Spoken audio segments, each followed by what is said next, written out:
Okay, follow-up lang ako. Kasi may nabanggit kayo kanina yung pinalabas na pulburon. Yung pulburon na umihitit na pulburon. Siguro alam naman lahat dito ng mga kasama natin sa media kung sino yung lumutang na yun sa mga social media. Sir, yung paglutang ni Cathy Binag na nagpapatunay na talagang nandun siya at live yun, pinilive yun ng SMNI na nag-iisang SMNI TV na siya lang ang nag-live, walang pumatol sa mga kasama natin sa media.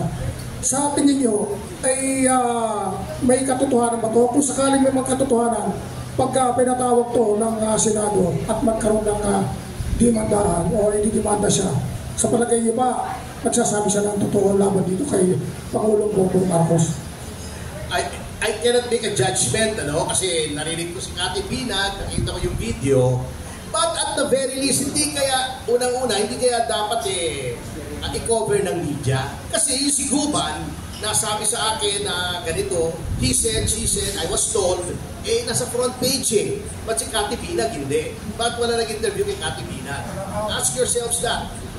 Number 2, yung video, hindi ko alam kung fake o hindi yun, Ayoko kasi sinasabi ko yung tenga Alam niyo, maraming magaling sa pictures yung si Apalos. Alam ko may picture siya na nakita niyo, di ba?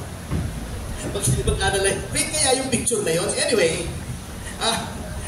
pero at the very least, di ba, merong investigation ng drugs? Imbestigahan niyo yung video, imbestigahan niyo si Cathy Binag. Bakit?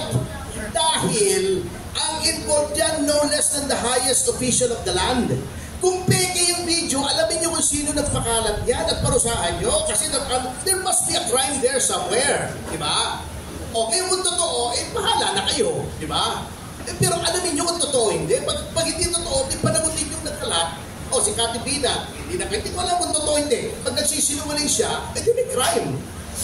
Sinong nasa likod niya? Bakit niya ina-undermine yung presidente? Kung totoo naman, bahala na sila. Pero at least there must be an investigation. Bakit kung ano-ano iniimbestigahan? Bihira naman buhay ito. Ayun si Cathy Binag, eyewitness. Ayun yung video, i-analyze nyo. Kasi ang dami-daming experts. Ako nagtataka lang, ito, hindi ko sinasabing totoo yung video. Sa dami-daming DICT tayo, diba? May mga experts tayo, may mga forensics tayo, NBI, PNP, crime lab, diba? Sa dami-dami ng experts natin sa digital technology, bakit wala mag-analyze? Sabihin nila, fake ito dahil because of these things. Bakit na lahat ng analysis? Genuine to because, ba't ang panguntra ng gobyerno rin? Tenga. Sinabi ni Maharlika, in-analyze daw sa Amerika, tama. Meron live, nakita niyo ba yung live na video? Meron ako. Pinasok niya real time sa deepware, di ba, na app to determine deepfakes. Sinabi, authentic daw. Anong pangontra ng gobyerno ron? Iba yung tenga. May DICT ka. Lahat ng facilities nasa iyo. Lahat ng malalaking computer nasa iyo. Ba't hindi mo i-analyze? Fake ito, dito ito nanggaling. I-trace nyo kung saan nanggaling. Arrestin yung tao nga gumawa nun. Bakit hindi ito na ginagawa? Maintindihan Talagang sometimes, this government does things for no reason at all. Thank you, Tome. May mapatayang katanungan, Jimmy, follow-up question pa? BBM resigned. Idol. Diba sa Davao?